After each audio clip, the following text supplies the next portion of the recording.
Commander Vex stretched his forearms above his head, letting out a satisfied grunt as the targeting systems locked onto the pathetic excuse for a spacecraft drifting through Sector 7. The human transport vessel, if you could even call it that, looked like someone had welded together spare parts from a junkyard and slapped an engine on the back. "Sir, we have successfully intercepted the human vessel," announced Lieutenant Korith from his station, his voice dripping with the kind of enthusiasm usually reserved for finding moldy food in the storage bay. "Shall we proceed with standard capture protocols?" Vex leaned back in his command chair, watching the tiny ship through the main viewport. "Standard protocols?" "Korith, my friend, we are dealing with humans here. I have seen more resistance from a dead fish." He chuckled, a sound that resembled grinding metal. "But yes, proceed. Let us see what kind of entertainment these primitive creatures can provide." The Mind Ripper, all 300 meters of advanced Xanthari engineering, moved alongside the human transport like a predator cornering a wounded animal. Vex had to admit there was something almost amusing about the size difference. The human ship could probably fit inside their cargo bay with room to spare. "Tractor beam engaged, Commander," reported Sergeant Blix from the weapons console. "The humans are attempting to transmit some kind of distress signal." "Let them," Vex said with a wave of his hand. "By the time any human rescue arrives, we will be long gone, and they will find nothing but empty space and their own inadequacy." The captured vessel was dragged into the Mind Ripper's docking bay with all the ceremony of hauling in garbage. Vex made his way down to the bay, followed by his senior officers. They had done this dance before with various species, but humans always provided the most educational experiences. The airlock hissed open, and a small figure stumbled out, hands raised in what Vex assumed was some primitive gesture of surrender. A human female, young by their species standards, with dark hair and defiant eyes that seemed far too bright for someone in her situation. "Well, well, well," Vex said, circling the human like a scientist examining a particularly interesting specimen. "What do we have here?" "A lost little human, so far from home." The human straightened her shoulders, which Vex found absolutely hilarious. She barely reached his chest, and her entire body mass was probably less than one of his arms. Yet there she stood, trying to look brave. "I am Luna Hayes, passenger aboard the merchant vessel Starlight Runner," she said, her voice steady despite the obvious fear in her eyes. "I demand to know why you have attacked a civilian transport." Korith burst into laughter, a sound like grinding gears. "Demand? Did she just make a demand?" "Oh, this is rich," added Blix, wiping tears from his multiple eyes. "The little human thinks she has rights." Vex held up a hand for silence, though he was still grinning. "Miss Hayes, is it? Allow me to educate you about your current situation. You are aboard the Xanthari research vessel Mind Ripper. Your pathetic little transport has been requisitioned for scientific purposes, as have you." Luna's face went pale, but she kept her chin up. "Scientific purposes? What kind of research requires kidnapping innocent civilians?"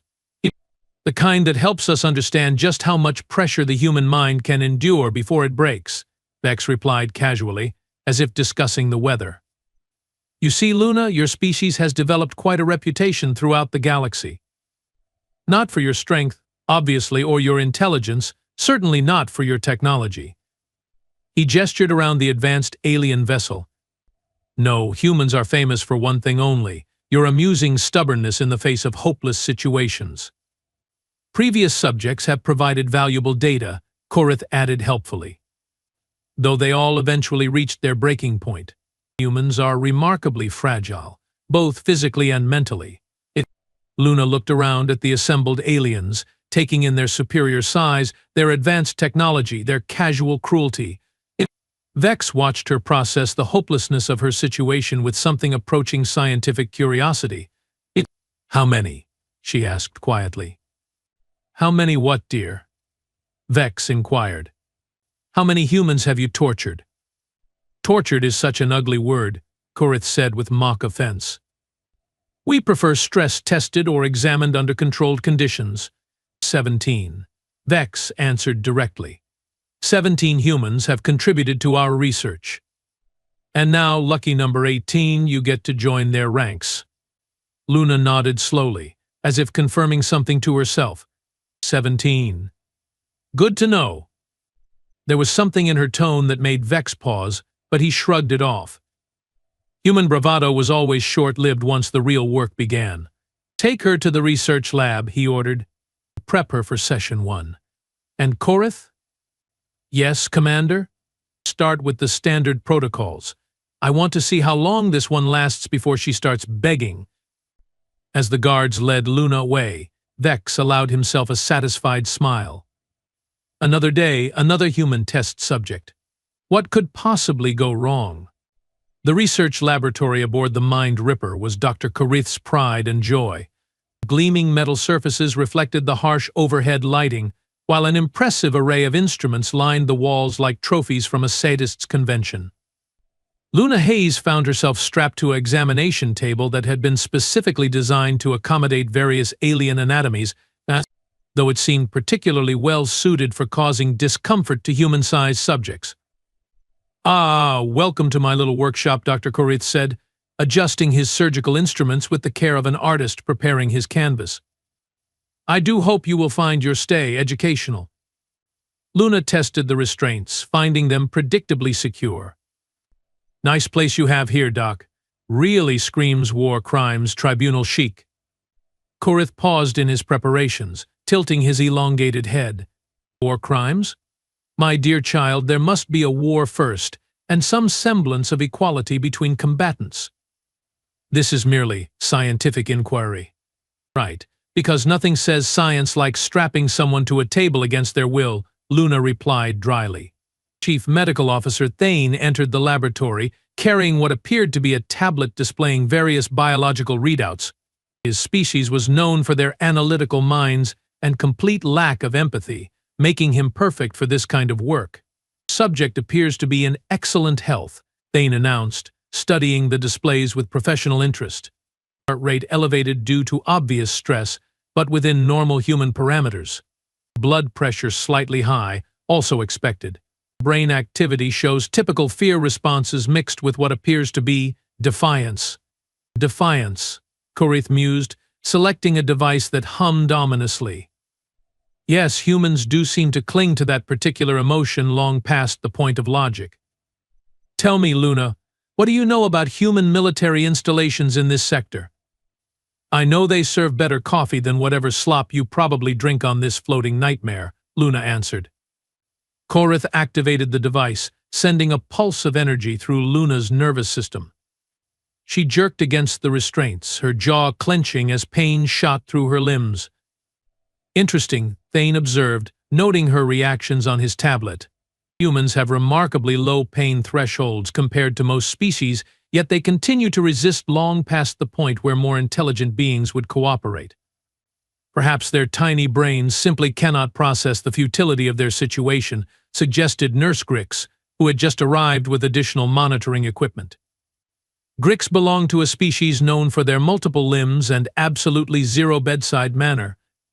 Luna gasped as the pain subsided, sweat beading on her forehead. "You know what, Grix? You might be onto something there. We humans are notoriously bad at knowing when we are beaten." Korith increased the intensity, watching with clinical fascination as Luna's body convulsed. "Military installations, Miss Hayes. Surely a passenger on a transport vessel might have overheard something useful." "The only thing I overheard," Luna managed between gritted teeth, "was that alien researchers have the personality of wet cardboard and the fashion sense to match." "Remarkable," Thane murmured, making notes. "Even under duress, humans continue to employ what they call humor as a coping mechanism. Their social behaviors remain intact, even when individual survival is threatened." Grix adjusted the monitoring devices attached to Luna's temples. Brain scans show elevated activity in regions associated with pain processing, but also unusual spikes in areas linked to memory formation. "Curious. Memory formation?" Korith paused the device, giving Luna a moment to catch her breath. It appears humans actually encode traumatic experiences more vividly than pleasant ones, Thane explained, studying the readouts with growing interest. Evolutionary adaptation, perhaps. Remember the bad things so they can avoid them in the future. Assuming they have a future to worry about, Grix added with what might have been laughter if her species were capable of such expressions. Luna looked around at her captors with something approaching pity. You know what is really fascinating? You are all so proud of your advanced science, your superior intellects, your fancy equipment. But you are missing something pretty important. And what might that be? Korith asked, genuinely curious despite himself.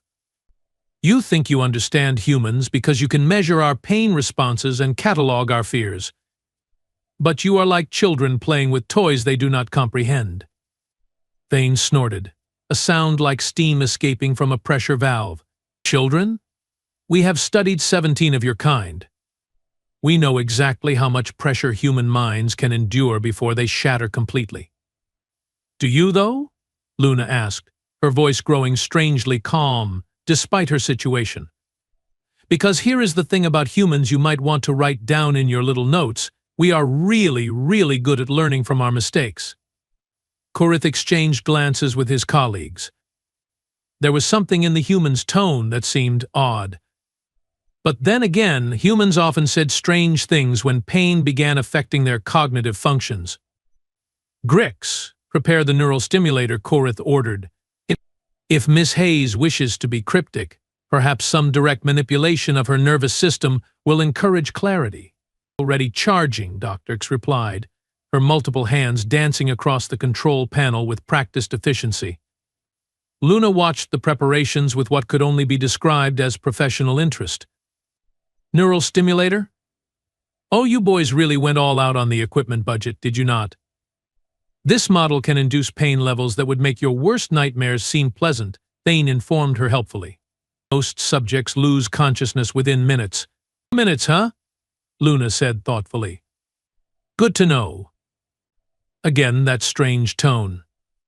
Korith shook his head, dismissing his unease. Humans often became delusional under extreme stress. It was probably nothing. Shall we begin the real fun? He asked, reaching for the neural stimulator's activation switch.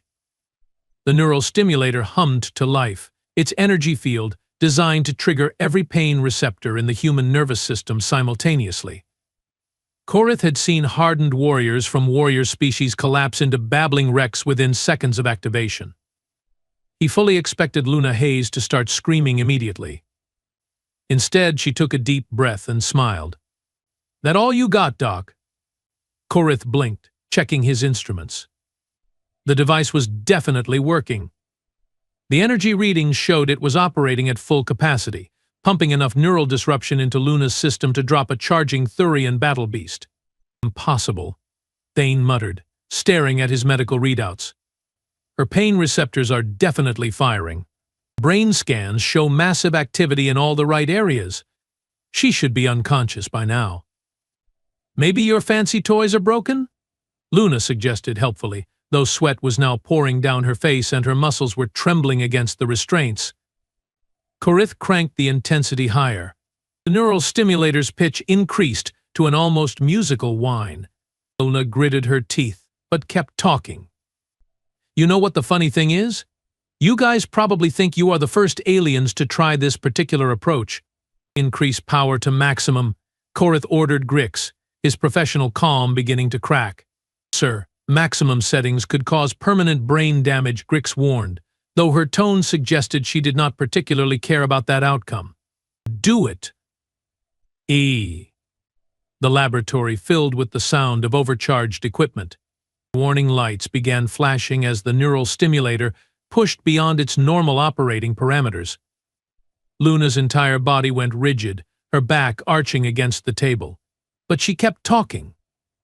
The thing about humans, she gasped between waves of artificial agony, is that we have this really annoying habit of adapting to things that should kill us. Shut up, Korith snapped, his scientific detachment evaporating. Just shut up and break already. Now, Dr. Luna said, her voice strained but still maddeningly calm. That is not very professional. What would your research notes say? Subject remained conscious and coherent despite maximum neural stimulation? Thane was frantically checking his equipment. This makes no sense. According to every biological model we have, she should be dead. Her brain should have shut down to protect itself from this level of trauma. Maybe your models are wrong, Luna suggested. Maybe you do not understand humans as well as you think you do. Security Chief Nex had arrived at some point during the session, drawn by reports of unusual activity in the research lab. He stood in the doorway, watching the proceedings with growing unease. Commander Vex wants a status report, Nex announced. He is wondering why we can still hear the human talking over the comm system. Korith was now sweating almost as much as Luna, though for entirely different reasons. The subject is proving more resilient than anticipated. Resilient? Nex stepped closer to examine Luna, who looked back at him with eyes that seemed far too alert for someone undergoing maximum torture. She looks half dead. Only half? Luna asked with genuine curiosity. Usually we are doing better by this point. We? Grix asked sharply. Oh, did I say we? I meant I. Definitely just meant I. Human grammar, you know. Very confusing. The aliens exchanged worried glances. There was something deeply unsettling about the way Luna spoke, as if she were discussing a mildly interesting scientific experiment rather than her own torture. Perhaps we should try a different approach, Thane suggested. Physical trauma instead of neural manipulation. An excellent idea, Korith agreed, shutting down the neural stimulator with obvious relief. Grix, prepare the bone compression device. Ooh, bone compression, Luna said, with what sounded like actual interest. That is a new one. Most species go straight for the flesh melting. Shows creativity. Nex leaned closer to the examination table. Human, what did you mean when you said usually? Luna turned her head to meet his gaze, and for a moment Nex felt an odd chill run down his spine. Her eyes held a knowledge that seemed far older than her apparent age.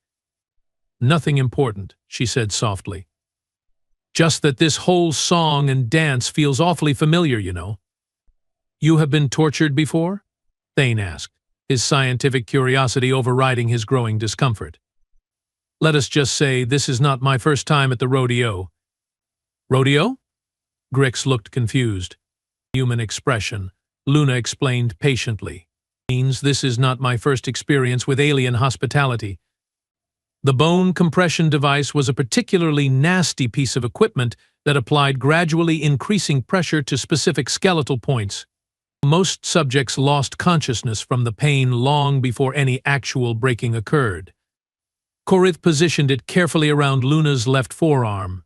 Last chance to cooperate, he offered. Military installations, troop movements, anything useful.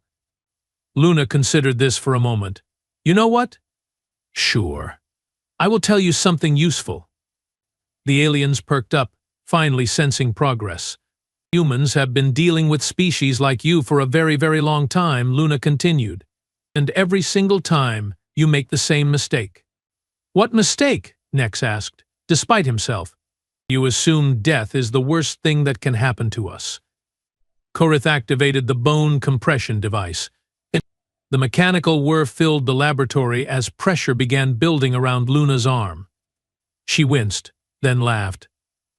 Actually laughed. That is the funny thing about pain, she said conversationally. After a certain point, it just becomes background noise. The pressure gauge showed readings that should have shattered human bone. Luna's arm was definitely broken, possibly in multiple places, but she kept talking as if discussing the weather. How is this possible? Thane whispered, staring at his medical scanners in disbelief. Easy, Luna replied, having apparently overheard him. Practice. The word hung in the air like a cold wind, carrying implications that none of the aliens wanted to consider. The bone compression device had done its work efficiently. After exactly 30 minutes of various torture methods, Luna Hayes finally stopped talking.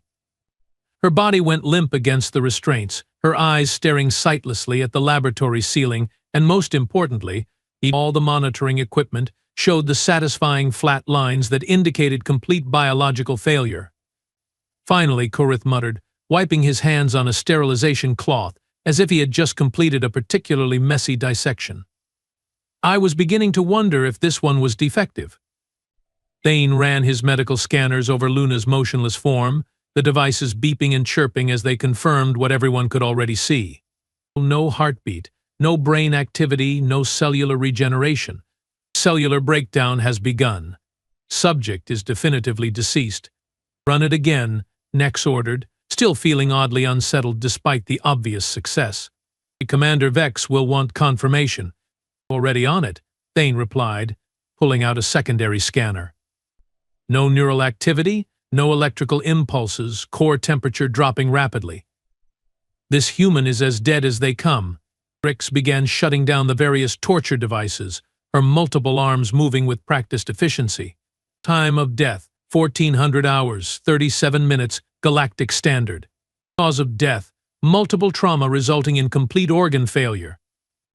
Excellent work, everyone, Kurith announced, his good humor restored now that the troublesome human had finally cooperated by dying. I must admit that one had me worried for a moment. Humans are not supposed to last that long under maximum neural stimulation. Probably just a genetic anomaly, Thane suggested, making final notes on his tablet. Some individuals in any species show unusual resistance to standard procedures. Nothing we have not seen before. Nex nodded, though something still bothered him about Luna's final moments. The way she had smiled right before losing consciousness, as if she had just remembered something amusing. What do we do with the body? Standard disposal protocols, Kurith replied without hesitation. Incineration after we extract tissue samples for further study. We can never have too much data on human physiology. Should we inform Commander Vex of our success? Grix asked, already beginning to detach the monitoring equipment from Luna's still form. Of course, Kurith said, practically glowing with professional pride. Another successful research session. The commander will be pleased to know we have maintained our perfect record. Thane was already pulling up files on his tablet. Speaking of which, we should start planning our next acquisition. Human shipping lanes in this sector are fairly predictable. I calculate a 73% chance of intercepting another transport within the next 10 days. Excellent, Nex said, his earlier unease fading as they returned to familiar territory. I will have my security teams prepare the capture protocols. Should we target another civilian transport or try for a military vessel this time? It's civilian, Kurith advised. Military personnel often have conditioning that makes them less useful for psychological studies. We want subjects who will provide clean data without external variables. Grix finished disconnecting the last of the monitoring cables and stepped back from the examination table.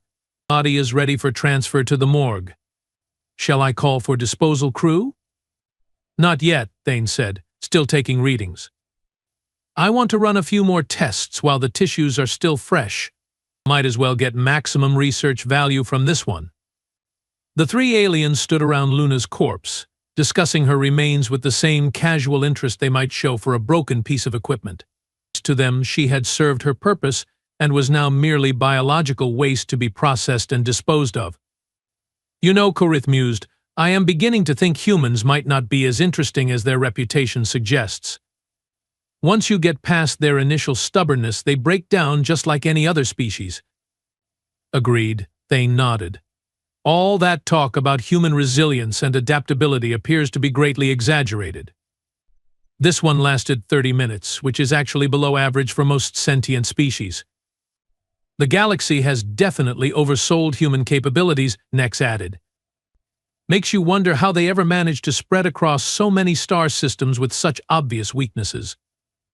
Kurith chuckled, the sound echoing off the laboratory walls. Probably just luck and good timing. Right place, right time, minimal opposition, hardly the mark of a superior species. Well, regardless of their supposed reputation, Grix said, beginning to clean her equipment, they make excellent test subjects. Predictable responses, Clear breaking points, easy to capture. What more could a researcher ask for? Indeed, Korith agreed. I think we can safely file this under another successful data collection mission. Now, shall we prepare the preliminary report for Commander Vex? As the aliens continued their casual discussion of Luna's death and their plans for future human subjects, none of them noticed the small digital chronometer on the wall. It read 1400 hours, 34 minutes, Galactic Standard Time, 3 minutes and counting. The chronometer on the laboratory wall read 1400 hours, 37 minutes exactly when Luna Hayes opened her eyes. Dr. Korith was in the middle of explaining cellular decomposition rates to his colleagues when he noticed the movement in his peripheral vision. He turned, expecting to see some kind of post-mortem muscle spasm, which was perfectly normal in recently deceased subjects. Instead, he found himself staring into Luna's very much alive, very much aware brown eyes. "Did I miss anything interesting?" Luna asked cheerfully, sitting up on the examination table as if she had just woken from a pleasant nap. The tablet slipped from Thane's hands, clattering to the floor with a sharp crack. Rix froze in the middle of cleaning her equipment, all 4 of her arms stopping mid-motion. Nex took an involuntary step backward, his hand moving instinctively toward his weapon. "That is impossible," Korith whispered, his voice barely audible. Luna stretched her arms above her head, working out the kinks in her neck. "Oh, come on, Doc. After all that fancy equipment and superior alien science, surely you can do better than impossible." "You were dead," Thane stammered, scrambling to pick up his tablet. "No heartbeat, no brain activity, no cellular function. You were clinically, definitively, absolutely dead." "Was I?" Luna asked with genuine curiosity, examining her previously broken arm with interest. "Huh. That explains the weird dreams." Korith grabbed the nearest medical scanner, his hands shaking as he ran it over Luna's body. The device beeped cheerfully, showing perfectly normal human vital signs. Heart rate steady, brain activity normal, cellular regeneration functioning within expected parameters. "This cannot be happening," he muttered, running the scan again. Same results. "Grix, run a full bioscan," Nex ordered, his security training kicking in despite his obvious shock. "Use every scanner we have." Grix moved like someone in a trance, bringing over scanner after scanner. Each one confirmed the same impossible reality. Luna Hayes was alive, healthy, and showing no signs of having recently experienced massive trauma, let alone death. "All scans confirm subject is alive and uninjured," Grix reported in a voice that sounded like she was announcing the end of the universe. "No tissue damage, no bone fractures, no neural trauma. It is as if the previous session never happened." Luna hopped down from the examination table, testing her weight on legs that had been broken just minutes before. "Well, that was refreshing. Nothing like a good death to clear the head, you know?" "Stop saying that," Korith snapped, his scientific mind struggling to process what he was witnessing. "You cannot just come back from death. Death is final. Death is permanent. Death is the ultimate biological endpoint." "Is it though?" Luna asked, wandering around the laboratory with casual interest. "Because from where I am standing, death seems more like a temporary inconvenience." Thane was frantically checking his equipment, convinced that his instruments had malfunctioned. The readings were clear.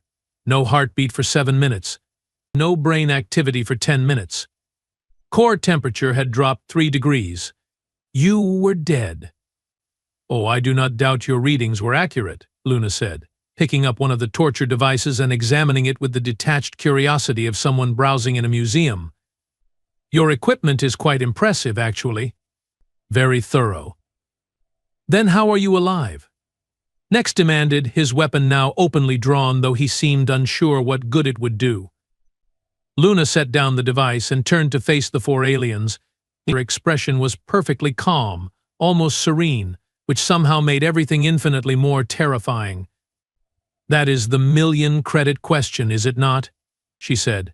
"How does something that should be impossible happen anyway? Magic does not exist. Korith said firmly, as if stating it loudly enough would make reality conform to his understanding. There are natural laws, scientific principles, biological limitations. Death cannot be reversed. Cannot be reversed by you, Luna corrected gently. But then again, you are not human, are you? The aliens exchanged looks of growing panic. Their entire worldview, built on centuries of scientific advancement and technological superiority, was crumbling before their eyes. Run the bioscans again, Thane ordered Grix.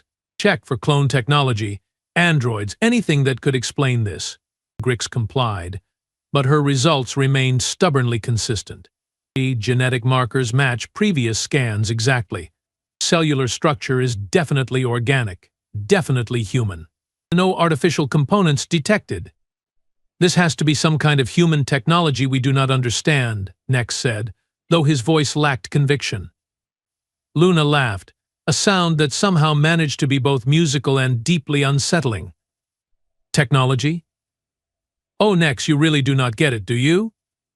Get what? He asked, despite himself. This is not technology. This is not science. This is not anything your advanced alien minds can categorize, catalog, or control.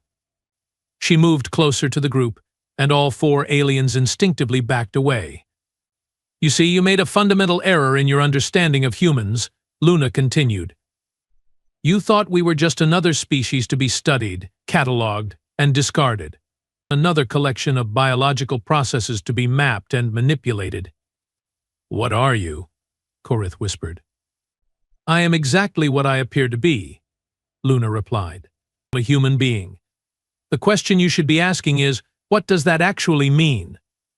Thane was still running scans, desperately searching for any explanation that would restore his sense of reality. Your cellular structure shows signs of having been damaged and somehow perfectly repaired. The quantum signatures are all wrong. This violates every known law of biology. Does it? Luna asked. Or does it violate your understanding of biology? She walked over to the examination table where she had died just minutes before, running her fingers along the restraints that had held her. You know what the really funny part is? She said conversationally. You think you were the first aliens to try this. You think your research is original, groundbreaking, scientifically valuable. We have conducted 17 successful experiments, Grix protested weakly. Have you? Luna turned to face them again, and this time there was something different in her eyes. Something ancient and knowing that had not been there before. Or have you conducted the same experiment 17 times, each time learning exactly what you were meant to learn?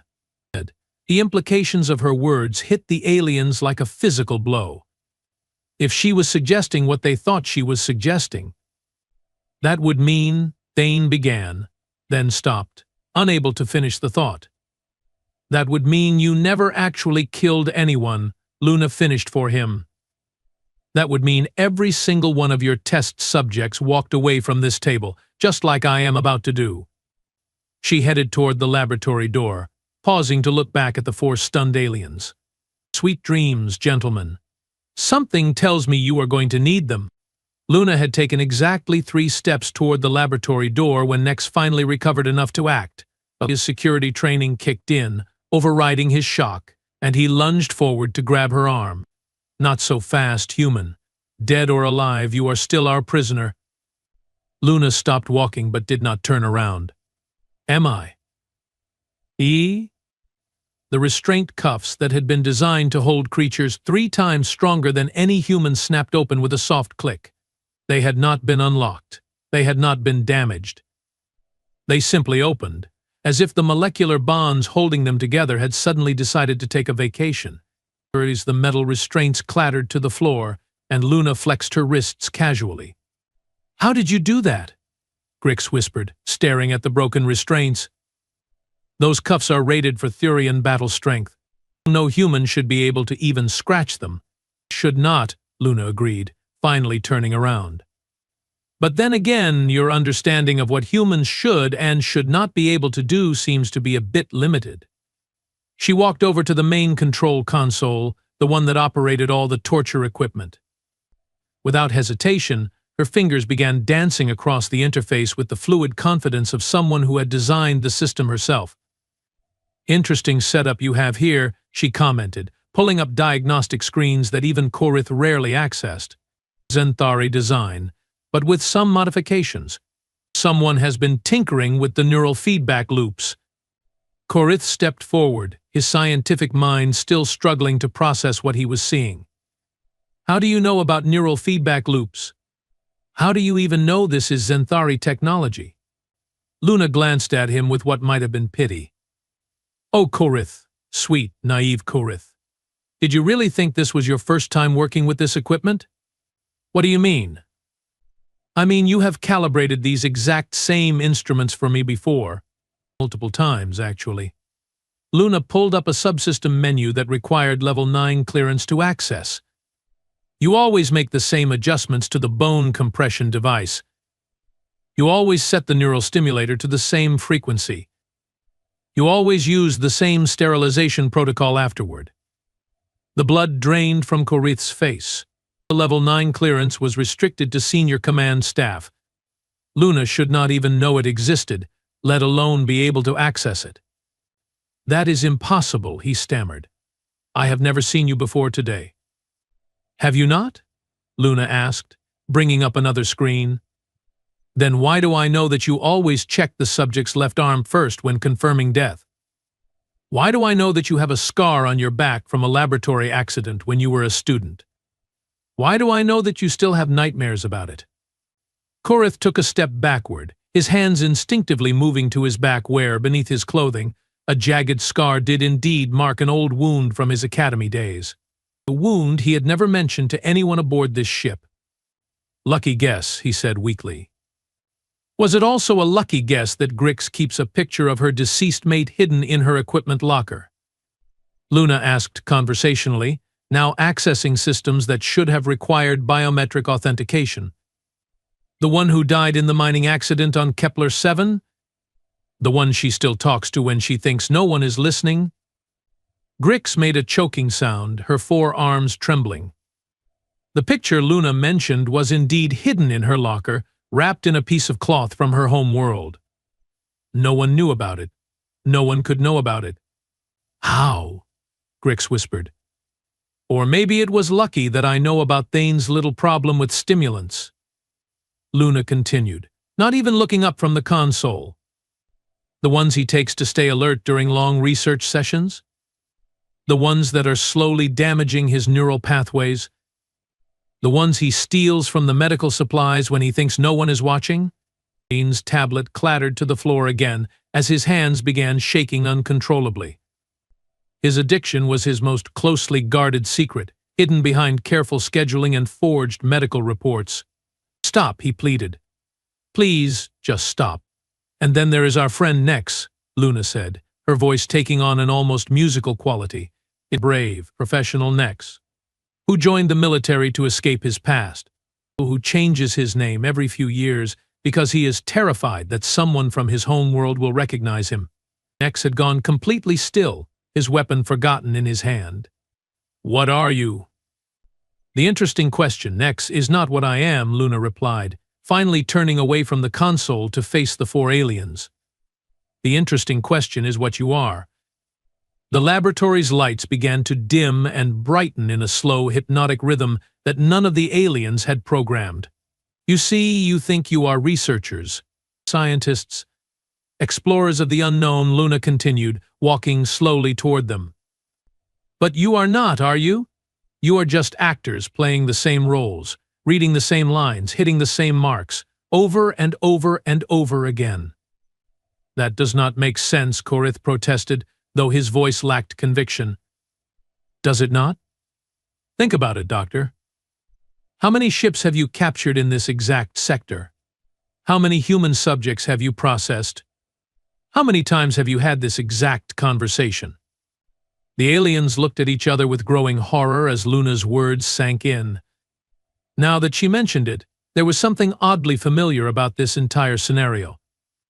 The timing, the location, even Luna's responses felt like they were following a script they had all memorized without realizing it. "This is not possible," Thane said. but his voice was barely a whisper. Possibility, Luna said with a laugh that echoed strangely in the confined space, is a very flexible concept when you understand what humans actually are. The lights in the laboratory began to flicker more rapidly now, and somewhere in the distance, an alarm started sounding. Not the standard ship alarm, but something deeper, more primal. Something that seemed to be coming from the walls themselves. "You want to know the truth?" Luna asked, stopping just out of arm's reach of the four terrified aliens. "The truth is that you never captured me. The truth is that I have been here all along. The truth is that this entire ship, this entire scenario, this entire reality you think you understand exists because I allow it to exist." The alarm grew louder, joined by the sound of heavy footsteps in the corridor outside. Footsteps that were moving with purpose toward the laboratory. "And now," Luna said, her smile widening to show teeth that seemed just a little too sharp, "I think it is time for the real experiment to begin." The laboratory door exploded inward, revealing not ship security as the aliens might have expected, but something far worse. In the doorway stood 17 figures in simple clothing, all of them human, all of them wearing the same knowing smile as Luna. "Hello, boys," said a human male who looked remarkably familiar to Korith. "Miss us?" The ship-wide alarm that had been wailing suddenly cut off, leaving an eerie silence that was somehow more terrifying than any sound. Commander Vex stood on the bridge, watching his control panels flicker between normal readings and displays that made no sense whatsoever. "Status report," he demanded into his communicator, though he was beginning to suspect he would not like what he heard. "Commander," came Lieutenant Zorx's voice from Deck 3, crackling with static and barely controlled panic. "We have lost contact with the research laboratory. Security teams are not responding. And sir, we have multiple unauthorized life signs moving through the ship." "Unauthorized life signs? How many?" 18, sir. "All human." Vex felt something cold settle in his stomach. 18 humans. But they had only captured one. "Weapons status?" "All systems operational, Commander." "But sir, there is something else. The humans, they seem to know exactly where they are going. They are moving through areas that require security clearance, accessing systems they should not know exist." Down on Deck 5, Security Officer Blex was learning firsthand just how true that statement was. He had cornered one of the humans, a young male, in a maintenance corridor that only senior crew members knew about. The human should have been trapped, with nowhere to run and no way to fight back. Instead, the human was smiling. "You know, Blex," the human said conversationally, "I always wondered what you would look like when you finally realized the truth." "How do you know my name?" Blex demanded, raising his plasma rifle. "How did you get aboard this ship?" "Oh, Blex, sweet, simple Blex. I have been aboard this ship longer than you have." Blex pulled the trigger. The plasma bolt should have reduced the human to component atoms. Instead, it passed harmlessly through the human's chest, struck the wall behind him, and dissipated like morning fog. "That is not possible," Blex whispered. "You keep using that word," the human replied, taking a step forward. "I do not think it means what you think it means." Blex fired again, then again, each shot passing through the human without effect. In desperation, he drew his backup weapon, a molecular disruptor that could unmake matter at the subatomic level. The human waited patiently, while Blex emptied the entire power cell. When the weapon finally clicked empty, the human nodded approvingly. "Feel better now?" Blex tried to run. He made it exactly 3 steps before the corridor around him began to change. The walls stretched and twisted, the ceiling dropped lower, and the floor tilted at impossible angles. Within seconds, he found himself trapped in a space that was geometrically impossible, where up and down had no meaning, and the laws of physics seemed to be taking a vacation. His screams echoed through the ship for exactly 17 seconds before cutting off abruptly. On the bridge, Commander Vex listened to his crew's reports with growing horror. 3 more security teams had gone silent. The humans were apparently walking through solid walls, appearing in sealed compartments, and demonstrating knowledge of ship systems that some of them had never seen before. Engineering report, he barked into his communicator. "Commander, this is Chief Engineer Klex. We have humans in the reactor chamber. They are making modifications to the containment field. Stop them. Sir, we cannot get near them. Every time we approach, our equipment malfunctions. And Commander, they know the reactor specifications better than I do. They are not trying to damage anything. They are improving it." Vex stared at his displays in disbelief. "Improving it?" "Yes, sir. Efficiency is up 30%. I have no idea how they are doing it." Across the ship, Luna Hayes walked through the corridors with the confidence of someone who had designed every bulkhead and conduit herself. She passed crew members who pressed themselves against the walls in terror, their weapons useless, their training forgotten in the face of something that should not exist. Dr. Korith had barricaded himself in his private quarters, using every security protocol he knew. When Luna simply walked through the locked door as if it were not there, he nearly fainted. "Hello again, Doctor," she said pleasantly. "Ready for round 2? "Please," Korith begged, backing against the far wall. "I was just following orders. I was just doing research."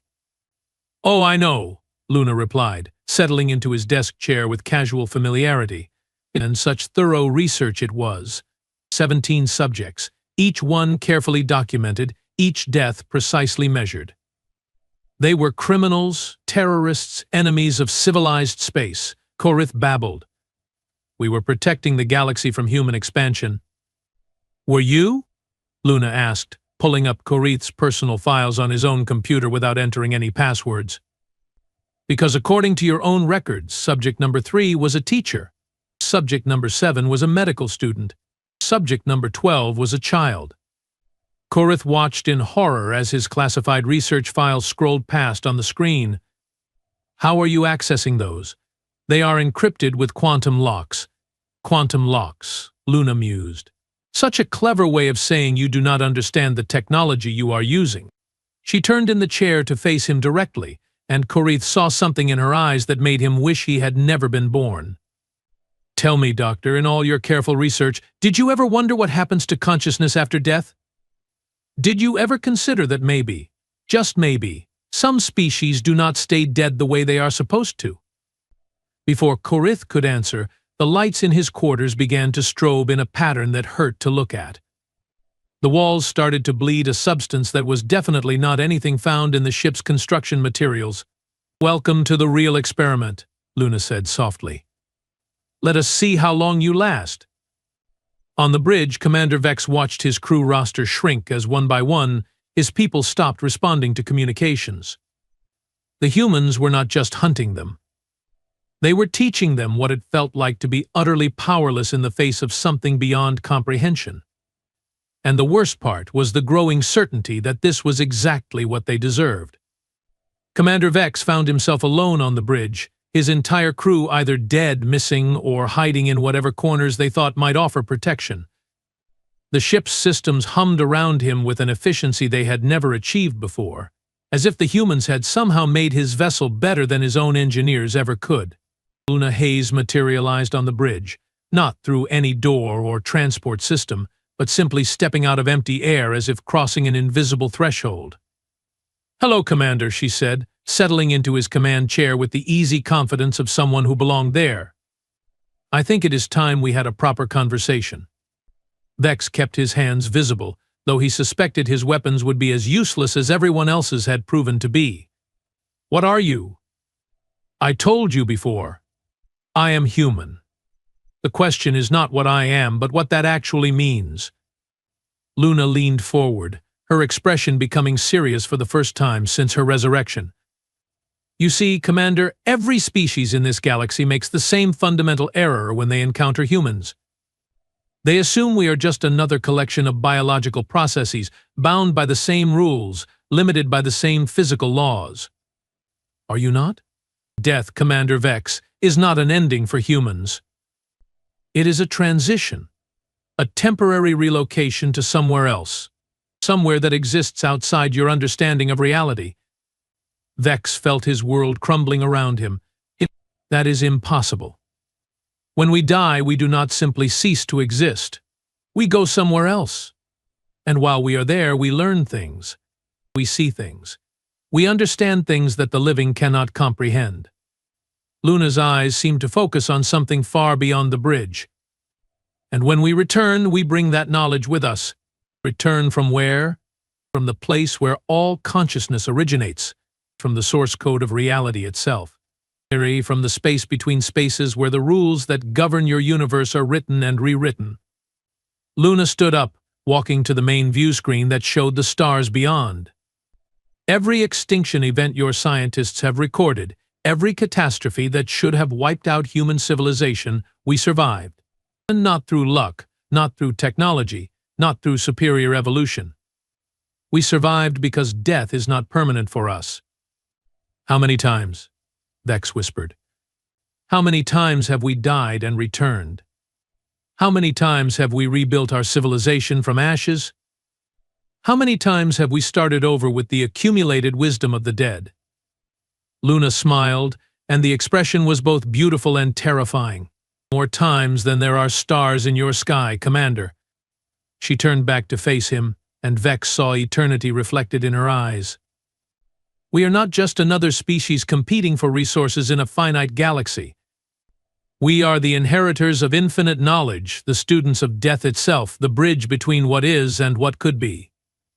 And every time you kill us, every time any species tries to eliminate us, we simply learn more about how to transcend the limitations you think define existence. Luna walked toward the bridge exit, pausing at the threshold. Your kind will die out eventually, Commander. All species do. But humans? We will still be here long after your suns have gone cold, because we have learned the one lesson that truly matters. What lesson? That death is just another teacher.